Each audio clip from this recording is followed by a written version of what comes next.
क्या ऋषभ पंत को संजीव गोयनका आईपीएल 2025 में लखनऊ सुपर जायंट्स का कप्तान बनाएंगे या फिर उन्हें लॉलीपॉप देकर लखनऊ सुपर जायंट्स में लाया गया है? मतलब ये कि कप्तानी नहीं करेंगे लेकिन टीम में नजर आएंगे और अपना एक्सपीरियंस शेयर करेंगे। सबसे पहले देखते हैं संजीव गोयनका का स्टेटमेंट, जिसमें वो कहते हुए नजर आ रहे हैं, The team's new captain has been decided and will be announced in the next few days. I don't know, लोग बहुत जल्दी सरप्राइज हो जाते हैं, मेरे हिसाब से तो मैं सरप्राइज देता नहीं हूँ। इसके बाद वो कह रहे हैं but we will announce in the next few days कि कप्तान कौन होगा। We have 4 leaders in our team. सबसे पहला नाम ऋषभ पंत का, उसके बाद निकोलस पूरन, फिर आते हैं एडम मार्क्रम और आते हैं फिर मिचेल मार्श। तो चारों की कप्तानी का कंपैरिजन करेंगे, लेकिन उससे पहले आपको बता दूं कि ऋषभ पंत और मिचेल मार्श दोनों दिल्ली कैपिटल्स का हिस्सा थे, फिलहाल लखनऊ का हिस्सा हैं। एडम मार्क्रम सनराइजर हैदराबाद में कुछ खास परफॉर्मेंस नहीं देते हैं, इसके बाद लखनऊ ऑक्शन में उन्हें खरीद लेता है, वो भी काफ़ी कम प्राइस में।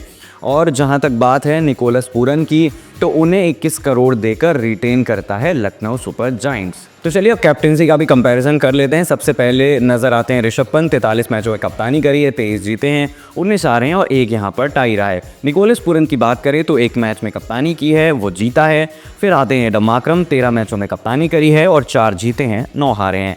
इसके बाद हम मिचेल मार्श की बात करें तो वो ऑस्ट्रेलिया की तरफ से 14 मैचों में कप्तानी करते हैं, 12 जीतते हैं और 2 हारते हैं, यानी कि उनका T20 record as a captain काफ़ी ज़्यादा शानदार है।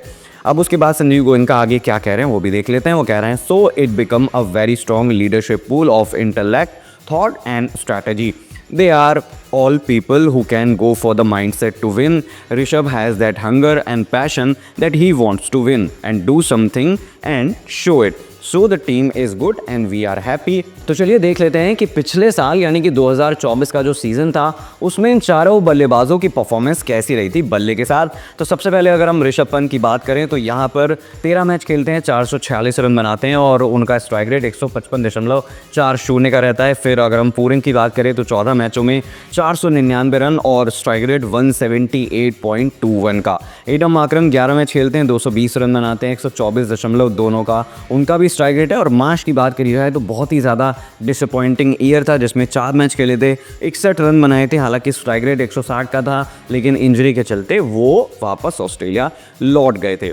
इसके बाद संजीव गोयनका जो है वो ज़हीर खान से क्या कन्वर्सेशन हुई है वो भी बताते हुए नजर आ रहे हैं। वो कह रहे हैं Jack has a thought process and I think he has already spoken to the captain a couple of time and I think Jack Langer and the captain will be meeting soon together and all 3 of them will have a conversation and they will take a call. यानी कि कप्तान जो है वो decide हो चुका है, कप्तान से कई बार बात हो चुकी है।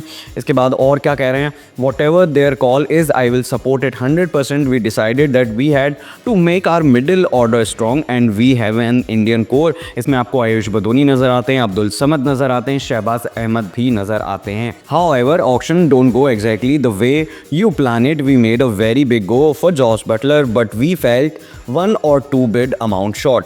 तो सारे स्टैट्स देखने के बाद इतना ही समझ में आता है कि पूरन और पंत में से कोई एक कप्तान होगा। हालांकि पूरन के पास जो है वो अनुभव की कमी है और पंत के पास आईपीएल कैप्टनसी का रिकॉर्ड है जो साल 2021 से 2024 के बीच का है। हालांकि 1 साल उन्होंने इंजरी की वजह से खेला भी नहीं था आईपीएल और कप्तानी भी नहीं की थी। तो अब बड़ा सवाल ये बनता है कि क्या Sanjeev Goenka in experience captain के साथ जाएंगे, निकोलस पूरन को कप्तान बनाएंगे, या फिर ऋषभ पंत जिन्हें 27 करोड़ रुपए देकर टीम में लाया गया है उन्हें कप्तानी की डोर जो है वो दी जाएगी। तो आपको क्या लगता है आप कमेंट करके बता सकते हैं और आपको वीडियो अच्छा लगा हो तो शेयर कर सकते हैं और हमारे चैनल को सब्सक्राइब कर सकते हैं।